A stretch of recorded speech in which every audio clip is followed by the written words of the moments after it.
Hello, good afternoon, and welcome to Nigeria Now, where we look at some of the happenings in the country. Quite a number of things are happening, but we will be talking about just a few, which we feel is very important that we bring it to the table. And as well, do remember you can drop your comments concerning any of the story that is quite of interest to you. I am Sarah Elisha Dasham. I'm doing the program alongside Rachel Tansi. Good afternoon, Rachel. Afternoon, Sally. All right, let's go straight into the matter rough today. We would love to start with the federal government. We will record in July, they state the fact that they will be bringing 50 kg of rice for Nigerians to buy at a very cheap or subsidized price, talking about at 40,000 naira. And we're saying that yesterday, according to the Minister of Agri, Abubakar Kyari, he stated the fact that it is very, very relevant that Nigerians have their need for them to be able, which is one of the criteria needed for you to be able to purchase that rice. And he also stated the fact that the point of, paying the money is different from the point of buying. So after you've made your payment, where you will actually get your purchasing is quite different. So they're going to send that to you. And we saw that they said for civil servants, it's very important as well that they have their IPPIS, which is very important. With that, the government will be able to capture your details. And they said they are doing this to just stop people from panic, well, not panic buying, people from buying more than just a bag of rice, because they feel that, I think, for every individual, for a family, I think it's individual, they stated it, the fact that every individual is entitled to just a bag of rice so it can go round. They don't want other people that will actually buy this whole rice only for themselves. But quite a number of reactions regarding that, looking at people who are yet to get their NIN registration, others that there have been some issue, and where we're having the government saying you need that to buy that as well. We should remember that telecommunications have also given their deadline that if you don't have your NIN, your line will be blocked. So it's more like Nigerians are in the fix right now, but it is what it is. The federal government has stated it, and they said this yesterday, where they're trying to see that the rice is already available. About 30,000 metric tons of the rice will be available, and particularly it is a 50 kg bag of rice. So it's important that Nigerians are aware of this revelation coming from the federal government. Stella, just when you're eager, you're just waiting to give the federal government a thumbs up concerning certain things that are about to happen. And then when you look closer or deeply, you are disappointed to a large extent. And for me, this is where I become disappointed with what the federal government is doing concerning the hardship in the country and all of that. Now, okay, so if you are going to make sure that you make sure people don't collect it twice, meet the need of the NIN and then the phone number, the sole purpose behind that is so that there won't be no fraudulent activity, because one person who is more advantaged in terms of income will buy 10 bags and it's from a family, and then others who also need it don't come and get it at the end of the day. So it means the process is going to be digital. Payment has always been digital, but how about record of collection? Is it also going to be digital? If it is digital, thumbs up for the government in tracking to make sure. But then at the same time, this sideline a certain status quo in the country. It means it have to be for people in our urban areas. Why are people in rural areas not getting access to this? If you are going to make it a digital process, we know very well, we've seen the NIN coming out. There was a time a lot of ultimatum was given concerning getting NIN, because they realized that compared to our population as a country, the number of people registered and having their identification number is not even more than 20% of our population at a point in time, before so much was given for it, and then people felt threatened, and typically that's Nigerians for you. We still have a majority of our population not registered. But at the same time, there's a reason behind that, because the government knows very well that 30,000 metric tons of rice cannot go round. A matter of fact, 30,000 metric tons of rice may sound a lot, but that is only 30 million kg of rice. If we were to put it into bags for 50 kg, we have it out there, is 600,000 bags of rice clearly out there. Why are you giving this rice in subsidized price? You said to crash the market price. And if we were to ask the federal government, can 30,000 metric tons of rice crash the market price? Absolutely no. And this is where I am not impressed by the government. It's not even about the NIN. It's not, because obviously when they put the NIN, they have a target people, majorly workers, people who have access to it. This is definitely not a plan for the poor. This is not a plan for the poor. It's still for those who can afford 40,000 naira. This is not some poverty help. This is not exactly. It's not. It's still for those who can afford it, and obviously those with an NIN. And we're not looking at the literate. We're not looking at the poor people. We're definitely not looking at those who are earning below minimum wage, or even those in the rural area. So yes, by this, the government have clearly stated who is their target for this subsidized bag of rice. But one thing that could have helped and would have been to the advantage of everybody is if these metric tons of rice you are putting into the market has the capacity to be able to crash down the price of rice in the market. So then it means with this move, despite the target being a different category of people, by the time it's able to crash down the market price, then it means now even those you didn't target at the beginning will be able to have this rice at an affordable price. We are looking at a country that, as at 2017, this is not even recently, and our population has grown.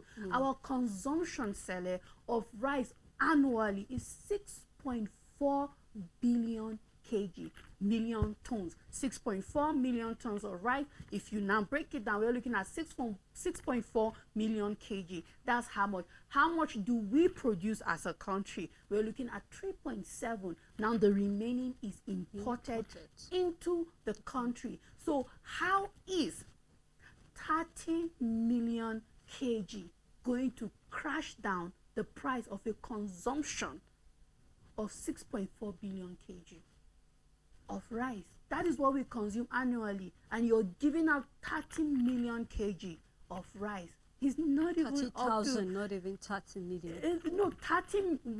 Yeah, of course. Yes, million 30 million kg, of course. Yes, in kilograms. But then our entire consumption annually is 6.4 billion kg. That's what the entire Nigeria consumes. But then you're taking out 30 million. It's impossible for this amount, Sele, to crash down the price of rice in the market. Very, very impossible for it to do anything.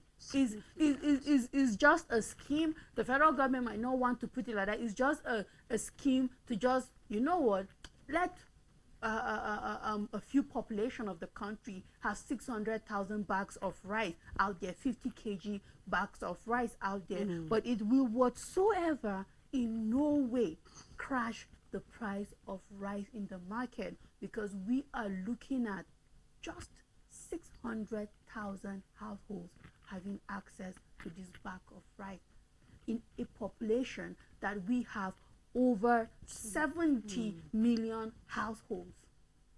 We're not even going to touch 1%. Well, if we try 1% of the households in the country compared to every family.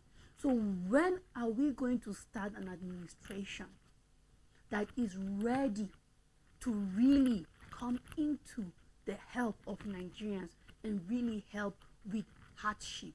Because so far so good, this is not going to do anything. And this is where I have a problem with the federal government, because they are still not tackling the problem as it is. They are beating around the bush. This is not even a solution. This is nothing close to a solution to the current price of goods in the market. And if Nigerians will sit down and look at it that way, I think we will be aggravated concerning what is happening in the country concerning rice. Just when you think, you know what, wow, this is good. But when you look deeper, you just realize that it's too shallow and it's probably not going to do anything. It's just going to come, pass and go, and we will still be where we are in the end. If one household gets a bag of rice, if we are going to follow the average of 5 Nigerians in a household, this is probably just 2 months rice supply. That's for a family that don't eat too much.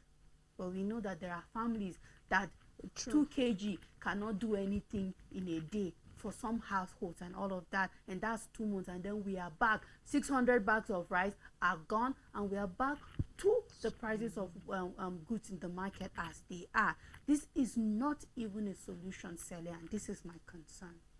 Very true, because just like you stated, a very important point, the fact that it's still targeting the people who can afford it. It's not targeting the people who are back in the right area that cannot afford food. Maybe the government is doing it to the fact that, you know what, those in the right area can afford to feed themselves. This is what they feel, and that is why they're doing it. I clearly remember the bags of rice that were supposed to go around states. I don't think we've had up to 10 states that came out categorically to state and say, you know what, yes, we have gotten this rice or this grain coming from the federal government. We didn't have up to 10 No, states we are coming out still waiting. categorically to say that. So you begin to ask questions for every step the federal government is taking. It's more like a drop in an ocean, so you don't even feel its impact Exactly. in any way whatsoever. Yes. Of course, looking at this, you want to clap for the government. Say, you know what, this is applaudable. For, I mean, when if you go to the market, the normal price of rice will be about 80,000 or so. So for it to even go 40,000, maybe they try. But then even if we're going to look at the minimum wage, which of course you and I know that not even up to 10 states as well have are approved the implementing that. 70,000 Yes. minimum wage. So tell me, even if you had that 70,000, are you telling me the 40,000 is to go to rice?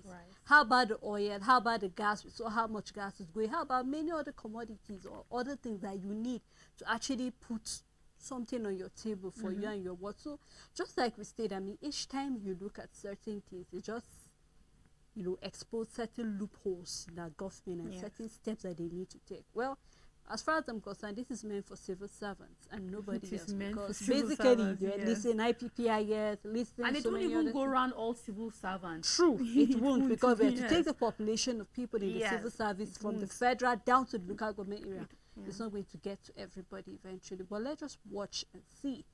The flag off was yesterday, right? So let us see. Yeah. For those, I'm hoping to get testimonies from people who are able or successfully able to get that rice without going through any digital problem. We know the way we have issues with light, our network is very poor and slow and all of that. So we'll just wait and see how the government intends to tackle this. Now we're still seeing the issue about flooding. We're already in that time of the year, so basically our conversation, whether we like it or not, directly or indirectly, is rotating around this issue of flooding. And we're having NEMA coming out to state to say, you know what, about 21 states will be going through flooding, but basically about 7 states will be having massive flooding, which I think they listed the likes of Benue, very true, because Yeah, it's close we to the see that, riverside, of course, Kogi, Anambra, Delta, Imo rivers, as well as Bayelsa State. Now, these are places, in fact, they went further to say, especially for those in Benue State living by the riverine area, they've been given notice to leave that place as soon as possible because of the flooding. Already, we're seeing what flooding is doing. We saw what they did in Jigawa, the likes of Adamawa, and other places around there. We saw how very, very heavy the rain is. Even in Bauchi State, we saw a number of houses. Here in Plateau State as well, we had a number of houses as well that were being affected. Areas that initially were not flood-prone areas have now become flood-prone areas, and it's very, very important. I know we've touched this a time, I think some weeks back, where you Yes, we stated did. the fact that it's one thing for the government to say vacate, but it's another thing for the government to provide a safe space for people to stay, and then also to provide them with something that they will eat during that period of time. So it's quite a lot, but this is a warning coming from NEMA, saying the fact that this is what is going to happen, and the rain is, I think they mentioned, from 4th to 8th, and today is 6th, so that means we're seeing rain from today down to Sunday, Monday. Hopefully the rain is going to be that way. So we're saying that the rain in September is looking more like the rains in August. So this is what it is, but I think everybody needs to be very, very careful. We need to listen. I hope that this awareness have gotten down to the right areas, because those are the people who need it, who have no access to paper, print, newspapers. They have no access to the radio or an access to the TV. I think so much awareness needs to be done, although we've seen them trying their best to see people that they can reach out to. But I'm hoping to see more proactive measures coming from the government itself. You know, Celia, as you were calling out the states that are prone to this flooding, and we do know there are permanent on it, because these are all states rather linked to one river or another. We've seen these riverine areas being flooded and all of that. And then we remember in 2022, if I am correct with the date, where petrol couldn't be moved because of the because of the road, Kogi. exactly. And then my question is, have it been fixed, or are we still going to see a repetition of the same problem? Because we had the habit of repeating the same problem over and over. Certain things that were supposed to be done with as a country, we are still facing it as a problem. And flooding in certain areas is still one of the problems. It is a global climate issue, and it didn't just start today. What have been done about certain things? Now, NIMET and NEMA, in your forecast and in your analysis, can't tell me you haven't seen 5 years from now. Have there been reports to the federal government and they didn't do anything about it? These are also things that we need to come to light, because then it means you have not been doing your job properly, or you have been doing it and then we've had a government that have shunned you for all of these years, because there are certain federal projects that need to take place concerning flooding to stop certain things from happening. If the Kogi Road is what connects marketers down from the west to the north, to the middle belt, concerning goods, is not only petrol that was stranded on the road at that time, but it was Food as felt. well. Exactly, it was felt because it brought about scarcity and fell high. Now, if we are having assurance from NNPCL that we would be having flood coming The in, weekends. and then we wake up tomorrow that the tankers are stuck on the road, you see that we are always on the tipping point of breaking. It's virtually everything that happens affects our economy, because certain things are not being put in place. We've talked about flooding here all the time, so like season year in and year out, season in and season out, because it has been a menace in our society for a long period of time. There are projects, federal government project, that needs to be done concerning tackling flooding in the country, and I have not seen one being done. We need to reserve these waters. We need to create waterways. States cannot do these projects because they are massive.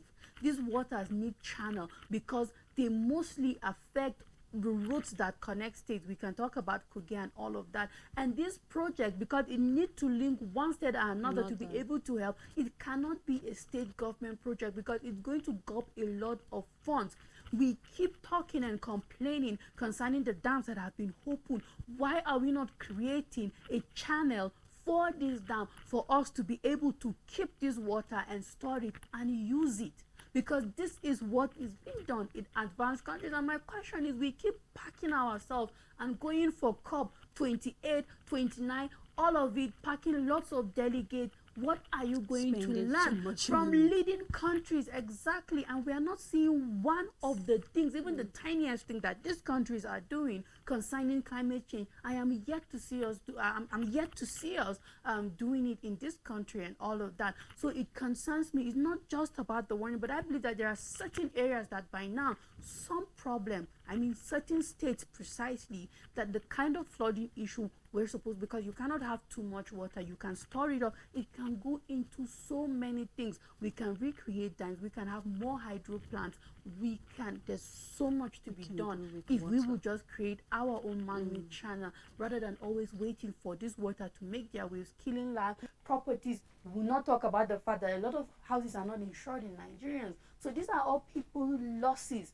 Nobody gives them money to rebuild. The government doesn't step in because first, our houses are not insured, properties are not insured correctly in this country. So it's just, and when you see that as little as this might be, this is why we are backward in this country. We talked about investment, and when people are losing their property and the things that should be governed and guided by the government, you see that you're backward as an individual, and even what you could have grown to, you cannot reach that level. So I just hope that we start seeing the federal government takes federal projects. It's not all about roads, because if you do not fix this water problem, these road projects, the flood water will carry your road away. There are other projects. Very true, because I was even looking at the other states apart from the 7 that we're going to go through the massive flood in the remaining states. we had and then the NEMA took its time to also mention some of the local government that might actually, be at the receiving end. And then else, even though there's certain local government were not mentioned, but you and I know we've seen flooding in certain local government Yes. areas. So what is the government hoping to do about that as well? Just like you've mentioned, so much investment, so much money goes in. Go over there, have a summit, come back, let's have something. We've said that over and over together with you here, but Yeah. yet we don't have any significant change in any way. So it's more like you just go there for a tour, you come back, and then life continues as normal. And we are yet to have a government that plans ahead. We keep saying that even it goes to every other sector, the fact that we prefer to go for the corrective measure rather than preventing. Yes. Yeah. That has been the pattern of the government for a long period of years. You don't put certain measure. You mentioned having certain dams, and I remember when I said I'm happy Cameroon didn't open its dam, but it didn't make any difference. Did it? Of course did not. It didn't. It didn't make any difference whether they open their dam or not. Because if they open, the reason why they have a dam to open is because they've made sure that they put certain measures in place. We are complaining about electricity, and yet common sense, which is not common, did not tell the federal government, you know what, let's store up this. We're talking about going into irrigation farming. You don't know that you will need water for it. Later on, we hear there is no water for people. Don't you think about all of these measures? So, I mean, these are just certain things. The more you talk, the more you dig, the more you see certain worms that you just can't help but wonder why are things going the way they are. But it's quite unfortunate that Nigerians are left to suffer with their losses. You mentioned homes, plants, and all of that. Nigerians just have to brace up for whatever it is. But I'm still hoping that the federal government will really wake up. You mentioned the issue of road, which is very important. This is where we need the Minister of Work. What are you doing about certain roads that are being affected? We've heard where there was this rice plantation, Ulama rice farm, that was being affected in Nasarawa State. Why? Because we know Nasarawa is close to Benue, so whether you like it or not, the water will definitely affect it and all of that. So we'll just hope and trust and see how the rain is. But I think it's important, whatever you can do on your own, there's any practice that you can help create channels for the water, just do your best. And let's just see what the government can do on their own. Well, thank you so much, Richard, for doing this with me. As well, thank you to our viewers and our supporters for making it out. Until we come again next week, please do have a great day ahead.